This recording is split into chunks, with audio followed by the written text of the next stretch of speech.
मगर फिर सोचते थे गलत तो हम ही हैं ना, हम नशा करते हैं इसलिए वो छोड़कर जा रहे हैं। घर का सामान ये चीजें भी बेच देते थे? हाँ, घर का सामान मैंने काफ़ी बेचा है। अभी मैं ज़मीन बेचने वाला था, फिर मैं घर बेचने वाला था। खाना मिले ना मिले पाउडर मिलना चाहिए। आपने देखा होगा पीकर हम कचरे में पड़े होते हैं, हमें कुछ खबर नहीं होती। बच्चों का क्या बनता था? वो छोड़कर मुझे चले गए थे अपने मामू के लोगों के पास। कल को आपकी औलाद ये काम करे कैसा लगे? बुरा लगेगा, ये अच्छी बात तो नहीं है ना, बुरी बात। जब मछली तो आप पानी से बाहर कर देते हो तड़फती है ना, जब पोल्ट्री के पास पाउडर ना हो तो ऐसे तड़फता है। अस्सलाम वालेकुम नाजरीन, मैं हूं आसिफ जट, आप देख रहे हैं प्रो पाकिस्तान डिजिटल मीडिया।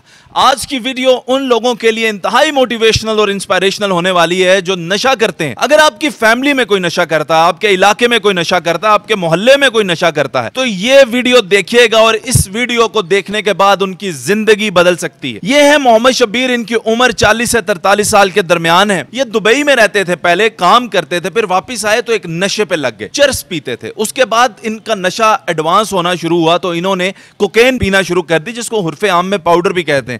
जब ये इस नशे पे लगे तो इनकी जिंदगी बर्बाद हो गई। ये अपने मुंह से मौत मांगते थे, लोग इनको छोड़कर जा चुके थे, कोई बहन भाई मां बाप रिश्तेदार इनके साथ नहीं था, सब इनको छोड़कर जा चुके थे। एक और बड़ी दिलचस्प बात यह हुई कि इनकी जमीन, इनकी प्रॉपर्टी इनके नाम पे थी और यह पता चल गया एक नाजायज फरोश को, और उसने इनको ऐसा काबू किया कि वो इसको नशा देता था और इतना ज्यादा एडिक्टेड उसने इनको कर दिया था कि जब ये नशे की हालत में होते थे तो इनसे प्रॉपर्टी के पेपर्स पे साइन करवाते थे। फिर हुआ यूं कि इन्होंने तहसील ऑफिस में जाके बयान देने थे और सारी प्रॉपर्टी उसके नाम हो जानी थी कि एक मसीहा, इनके कजन, इनके रिश्तेदार अजहर साहब तशरीफ लाए और उन्होंने आके इनको रेस्क्यू किया और फिर उन्होंने इनकी जान छुड़वाई।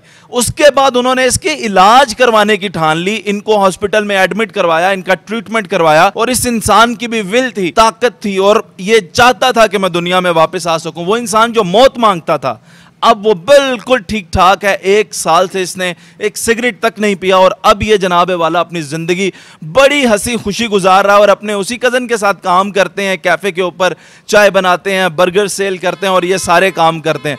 बड़ी दिलचस्प कहानी है इनकी, आइए इनसे बात करते हैं। अस्सलाम वालेकुम। वालेकुम सलाम। अच्छा, मुझे ये बताइएगा कि आप नशे पे लग गए थे, उस वक्त आपकी हालत हम देख रहे हैं कि बड़ी गैर होती थी और आज फिजिकली भी आप बड़े फिट हो गए हैं। ये मोटिवेशन आपको किसने दी कि वापस भी आ सकते हैं? मैंने तो कभी देखा ही नहीं कि कोई वापस आया हो। देखिए, जब मुझे कज़न मेरा बोलता था कि आपका इलाज करवाते हैं, आप ठीक हो जाए, मुझे खुद नहीं लगता था कि मैं ठीक हो जाऊँगा। फिर ये जब रोज़ बोलते तो मैंने सोचा कि आज कोई है बोलने वाला कि आपका इलाज करवा लूँ, ये ना कल आ जाए कि ये भी घर वालों की तरह छोड़ दे। तो मैंने तैयारी की कि ठीक है मैं चलता हूँ आपके साथ। ये राहत क्लिनिक है, मुझे उधर छोड़ आए। तो पहले महीने मैंने इनको बोला मैं ठीक हूँ, मैं ले जाऊँ। मेरे अंदर था कि ये छोड़ देंगे, मैं फिर चोरी छपे नशा कर लूँगा। ये बोलते रहे आज ले जाऊँगा, 3 महीने का कोर्स था।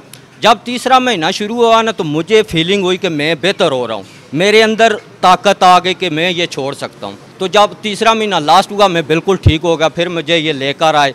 मगर इन्होंने फिर भी मेरी ड्यूटी दी, 6 महीने मुझे अंदर रखा, बाहर से कुंडी।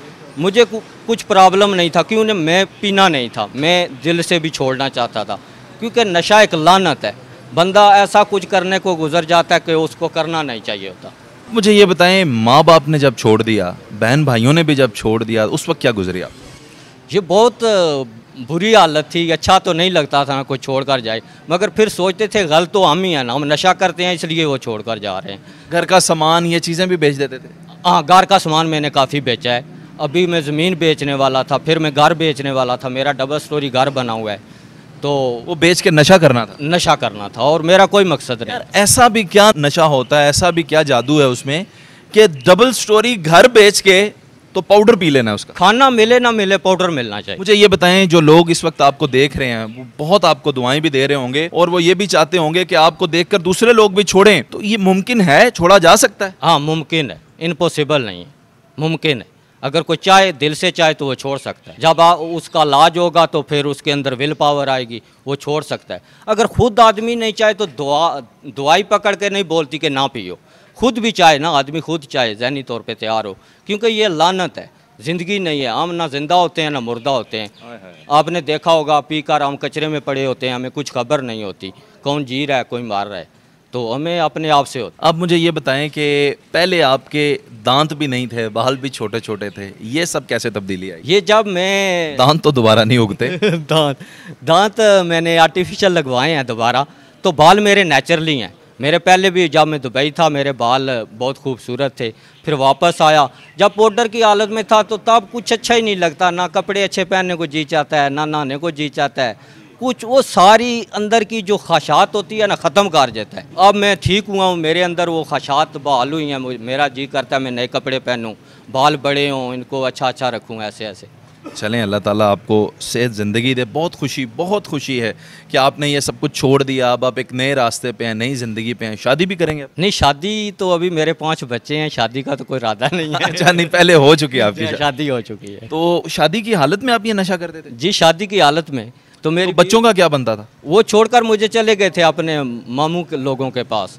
मेरे वालिद थे, मेरी वालदा की डेथ हुई है, वालिद भी मेरे छोड़कर मुझे चले गए थे, तो मैं घर में अकेले ही होता था, बस खाना मिले तो खा लेना, नहीं तो पाउडर पीना है।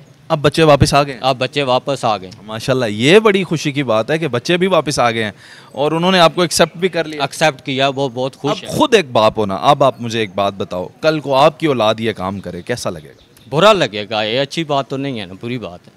क्या करोगे? बेबस हो जाओगे ना आप भी? बेबस। रोक तो नहीं सको? नहीं, रोक नहीं सकेंगे। अब अपनी गलतियों पे मलाल, शर्मिंदगी होती? हाँ, शर्मिंदगी है, मैं बहुत गलत किया है, अभी शर्मिंदा हूँ। तो गलतियों का अजाला यही था कि मैं ठीक हो जाऊँ, तो मैं ठीक हो गया, मेरे अल्लाह ने मुझ पर करम किया है। तो मैंने खुद भी चाहा था, तो अगर कोई मेरा भाई चाहे तो वो ठीक हो सकता है। आप उन्हें जो नशा करते हैं उन्हें क्या मशवरा देंगे, जिन्हें लगता है कि नहीं अब हमारे अंदर कुछ नहीं है, ये नशा ही है और बस मरना है? वो ये कहते हैं, मैंने जिससे भी बात की है नशा करने वाले से, वो कहते हैं बस अब हमने मरना है। मौत क्यों मांगते हैं? ये मौत, नशा चीज़ ही ऐसी है, ये बेबस कर देता है। तो रोज़ तुम्हारे पास इतने पैसे भी नहीं होते, हम कम अज़ कम रोज़ का 1000 रुपया हो तो हमारा ये ख़र्चा होता है खाली पाउडर का, फिर हमें सिगरेट भी लेना होता है, माचिस भी लेनी होती है, तो खर्चे नहीं अफोर्ड होते, रोज़ कोई मांगने से देता भी नहीं है, रिश्तेदार छोड़ जाते हैं। तो इसलिए बंदा सोचता है इससे बेहतर है कि मैं मर जाऊँ, उसकी वो त्रोटक तो बर्दाश्त ही नहीं होती। वो मौत से ऐसे होती है, जब मछली तो आप पानी से बाहर कर देते हो तड़फती है ना, जब पाउडरी के पास पाउडर ना हो तो ऐसे तड़फता है। तो इसलिए वो मौत मांगते हैं कि बेहतर है मर जाऊँ। तो मगर मौत मांगने से बेहतर है कि वो ठीक होने की कोशिश करें।